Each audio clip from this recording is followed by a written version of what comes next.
Willie D live. Now, how did you get this knack for comedy in the first place? Like you had a pretty tumultuous childhood. Like, how do you pivot from that and get into comedy? I didn't find it to be tumultuous. So at the time, you was living it. You like you could see it. This is not tumultuous. Okay. But your question was, how did you find comedy?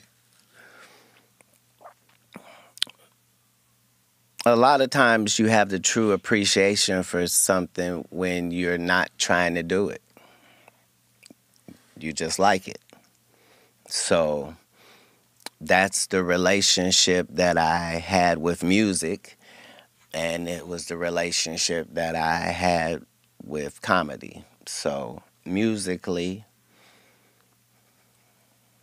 I could listen to Pearl Jam and the Ghetto Boys.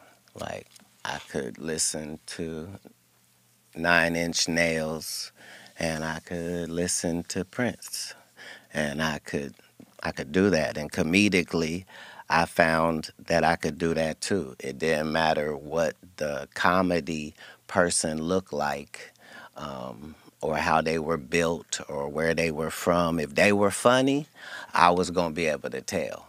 So I understood that Don Knotts was out there working his ass off as Barney Fife. I understood he wasn't doing the same job as the rest of them. I understood that laughter is an emotion, and anytime you can tap an emotion, that's very powerful, regardless of what emotion you're tapping.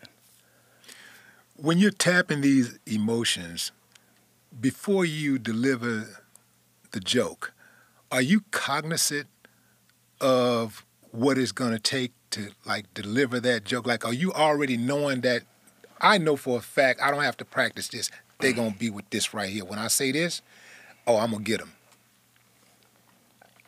them.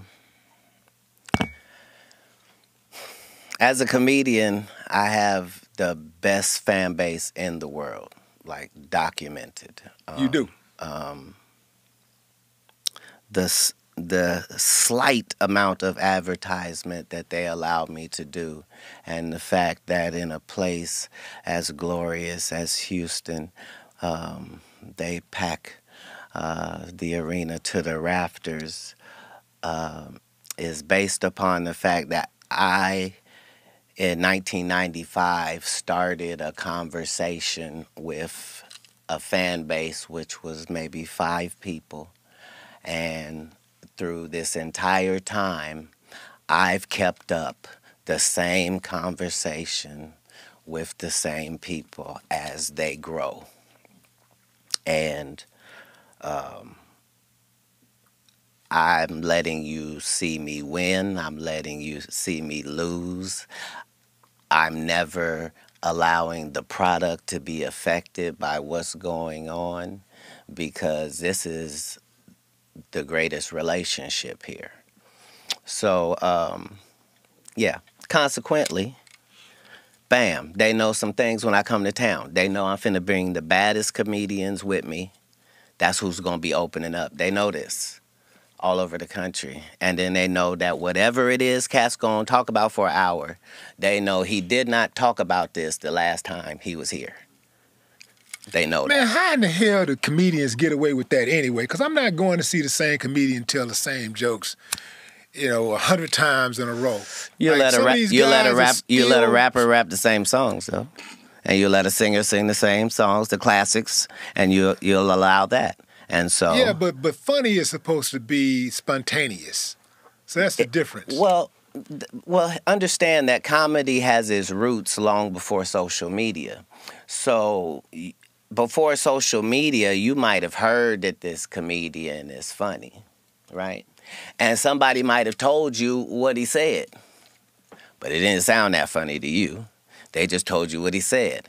But when you see him in person, oh, he's hilarious. And so comedy always had a cycle where you showed the whole circuit your body of work.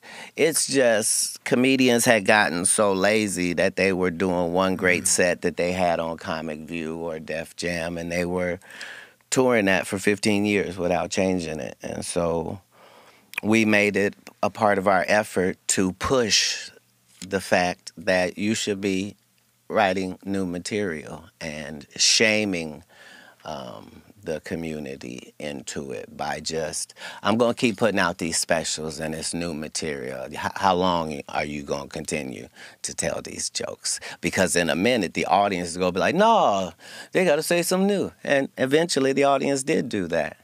And Well, some audiences show up and they want you to say the old joke. They demand that you tell the old joke. I don't have not one of those people in my fan base because they know better. They know that I would never let you pay me so you can hear some shit I already said. I respect you too much for that. What you gonna get from me is brand new. This is new.